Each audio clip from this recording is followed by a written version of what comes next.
মুদি দোকানে 2000, electric bill 400, বাবার ও মায়ের ওষুধ মিলিয়ে 800, বোনের টিউশন 500।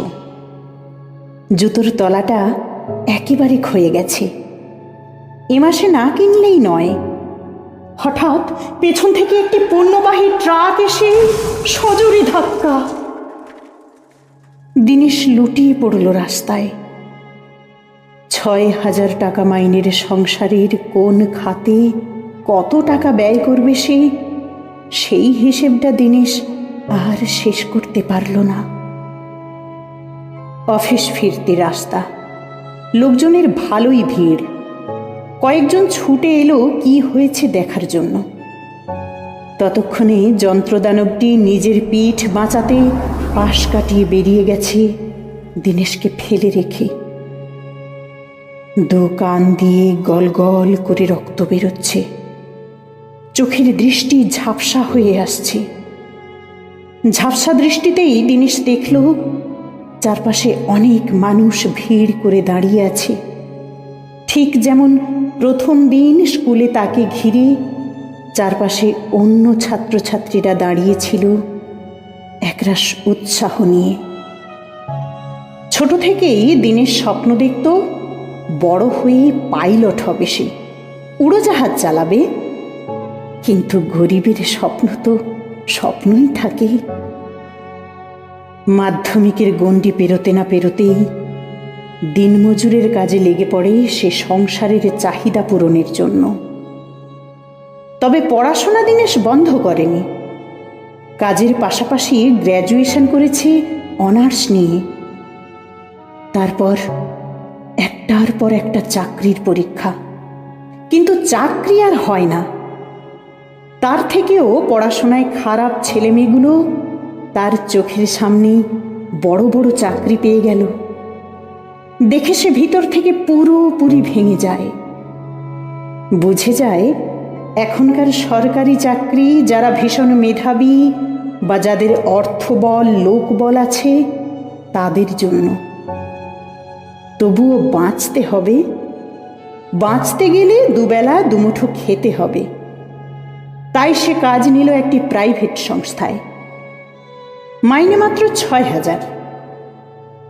জীবনের সব শখ আহ্লাদ বিসর্জন দিয়ে শুধুমাত্র সংসারের মানুষগুলোর কথা চিন্তা করে, রোদ ঝড় জল উপেক্ষা করে সে কাজ করে যায় সামান্য কয়েকটি টাকার জন্য। যেদিন সে মাইনে পায় সেদিনটাই শুধু তার আনন্দের। বাড়ি গেলে সবার মুখে একরাশ হাসি দেখতে পায় সেদিন। বাবা কেমন যেন স্বভাবের গম্ভীরতা হারিয়ে নরম হয়ে যায়। মায়ের স্নেহ যত্ন যেন কয়েক গুণ বেড়ে যায়। বোন বেশ কিছু আবদার নিয়ে খাওয়ার সময় পাশে থেকে দাদার কি লাগবে সেই তদারকিতে ব্যস্ত থাকে। দিনেশ ভালোই বুঝতে পারে সংসারে তার মূল্য আসলে কোথায়, মূল্য আসলে কিসের জন্য। একটা দীর্ঘ নিঃশ্বাস ফেলে সেভাবে এটাই হয়তো নিয়ম, এটাই হয়তো গরিব ঘরের একটা ছেলের জীবন। কারো ওপর রাগ বা অভিমান করে না সে, একমাত্র ভাগ্য ছাড়া। সে শুধু কাজ করে যায় আর মাইনে পেলে কোন খাতে কত খরচ করবে সেই হিসেবটা করে।